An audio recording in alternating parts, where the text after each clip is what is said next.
بكرهش نقول لك الحياة سهلة وباللي السعادة اللي كتحلم بها ساهل توصل لها، ولكن ما عطاتنيش خاطر نكذب عليك، وانا وياك عارفين هادشي ماشي ممكن، حيت الحياة مكتختارش في سعادة بغيتي توصل ليها ولا تقلب فيها على السهلة، وكاينين بزاف د الحوايج اللي كيأثروا على كل واحد فينا بشكل مختلف واللي يقدروا يخليوك توصل لشنو بغيتي او لا العكس. وبما ان احنا بشر، واحد من بين هاد الحوايج هما الاحاسيس، واعظم احساس اللي يقدر اما يزيد بك لقدام ولا يدمرك ويرجع بك اللور هو الخوف.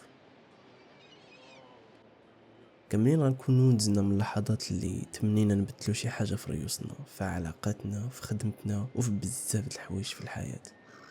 تقدر تكون كاع بديتي كتخطط، ضربتي الحساب لأي حاجة، ولكن نهار كتبغي تاخد الخطوة الأولى كتلقى راسك معقود بس الناس اللي ما عرفتيش شكون زيرك بيهم، ومن بعد ما خططتي ووجدتي كيولي يجيك كلشي صعيب وما قادش تحرك.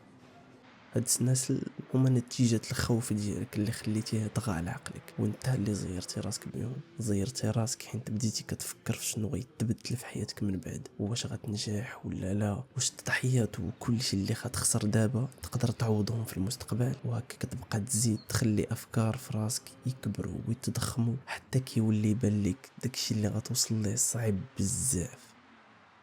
هاد الخوف هو راه عادي، حيت حنا كبشر كنحاولوا ما امكن اننا نبقاو واخدين زمام الامور، وكنخافوا من اي حاجه تقدر تخلينا نحسوا باللي فقدنا السيطره. داكشي علاش فاش خفتي من المجهول قررتي انك ما تبدل والو على انك تبدل، وتقدر توقع بشي حاجه اللي انت ما متحكمش فيها. كتخلى على الفكره وربما كتاجلها على الوقت اللي في غالب الاحيان ما عمره غيجي، وهكا كتبقى حياتك كامله كتفكر في شنو كنتي تقدر دير كون ما خفتيش وتوكلتي على الله وخديتي ديك الخطوه الاولى. عايش متمني حياه مؤجله اللي في غالب الاحيان عمرها غتجي. ولكن واش من نيتك غتبقى كتسنى ديك الحياة في حين عندك الحل بين يديك؟ راك اكبر بزاف من انك تخلي احساس يتحكم فيك بطريقة خايبة. بالعكس، فهم راسك وفهم احاسيسك وعرف باللي داك الخوف تقدر تردو في مصلحتك. وانا متأكد ان الخوف يقدر يخليك توصل بلايص اللي الا كنتي مرتاح ما عمرك غتوصل لهم. بغيت نعطيك مثال بأسمى علاقة في هذا الكون اللي هي علاقتنا بالله تعالى. فعلاقتنا مع الله خاص تكون مبنية على جوج حوايج مهمة: الخوف والرجاء. الخوف من الله تعالى وغضبه بسبب الذنوب، والرجاء للرحمة ديالو. وبالنسبة ليا ما يمكنش تكون تعبد الله تعالى حقا إلا ما كنتيش كتخاف منه. هنا عندك جوج حالات: يا إما غتستسلم للخوف ديالك وداكشي اللي بغى الشيطان، وغتقول انا ما عقدتش على هذا الشيء اللي غيخليك تزيد في معصية الله والتقصير في دينك، او لا غتستعمل هذا الخوف باش تفكر الهدف ديالك من هذه الدنيا اللي هو ترضي مولاك وجنة الفردوس. ومع هذا الخوف راه ديما كاين رجاء ومحبة من مولاك. هنا الخوف غيخليك تعطي الله تعالى المكانة الحقيقية ديالو، وغتولي تفكر فيه في اي حاجة غتبغي ديرها. هكا غتولي تشوف داكشي اللي امرك ديرو من منظور اخر. امرك ديرو حيت هو عارف انه عندك مصلحة فيه، وبما انك عبد كيخافوا غديرو بلا ما تردد. غتولي تستقم كيف ما امرك وماشي كيف بغيتي ولا على هواك. غتقلل ذنوبك بزاف وان شاء الله توصل للهدف ديالك.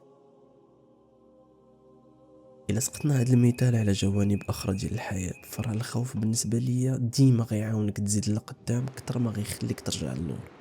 بغيتي تبدل شي حاجه في حياتك ما عجباتكش، كون متاكد انك نهار تخاف تطول فيها وتكرهها اكثر من انك تخاف من التغيير والمستقبل ومن التضحيات ديالك والخدمه اللي خصك دير. هذاك النهار هو اللي غتبدل فيه. هذاك النهار غتفهم باللي الخوف غيعاونك وغيخليك مركز على هدفك. هذاك النهار بغيتك توكل على الله وماشي على افكارك وشنو غيزرع لك الشيطان فيهم باش يخلعك وغتوقف. لا، توكل على الله مولاك ودير الاسباب وخدم على راسك، واللي جات من بعد ارضى بها وكمل طريقك. وما تنساش القلوب تتوكل والجوارح تعمل. راه ان شاء الله تعالى ما عمره غادي يخيبك. اخي اختي، الخوف ما عمره كان عدو ديالك، بالعكس هو احساس تقدر تحس به حين غتعيش حوايج جديده في حياتك. فهم راسك اكثر واستعمل الخوف كحافز باش تزيد لقدام وما تخليش يرجعك اللور ويمنعك توصل لداك الشيء اللي انت باغي. وما تنساش دينك والخوف من الله تعالى باش تطيعه وتعطيه حقه وتعبده ودير داك الشيء اللي امرك به بلا ما تفكر. ومع الخوف طبيعه الحال ما تنساش راه كاين رجاء ورحمه ديال مولانا اللي عمره يظلمك وينسى مجهوداتك واللي غيجازيك على كل شيء. كان معكم أخوكم، وما تنساوش في الحياة خاصك تكون تريكي. سبحانك اللهم وبحمدك، أشهد أن لا إله إلا أنت، استغفرك اللهم وأتوب إليك.